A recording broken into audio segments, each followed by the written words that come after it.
बोला. त्याने पोषण आहारामध्ये भात शिजलेले आणि त्याची व्यवस्था करून ठेवणे एवढीच कामं आहेत आणि इतर कामाचा व्याप शाळेमध्ये भरपूर वाढलेला आहे.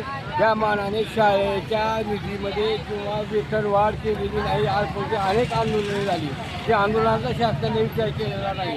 तरी शासनाने त्वरित त्या वेतनामध्ये वाढ करून शिपायाचा दर्जा द्यावा आणि शासकीयमध्ये समाविष्ट करून घ्यावे.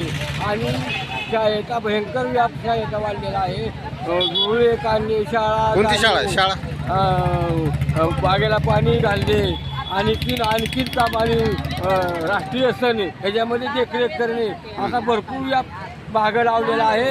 हे त्या मानाने शासनाने आम्हाला पुंजी पैसे दिलेले आहेत. त्या पैशामध्ये प्रत्येकी 9,000 रुपयेप्रमाणे दोघात 18,000 रुपये द्यावे ही नम्र विनंती आहे आणि शासनाने आमच्यामुळे मान्य करावे.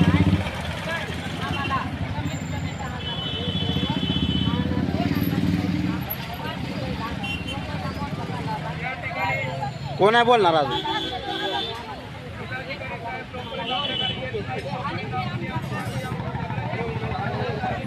कोण आहे बोलणार बघ.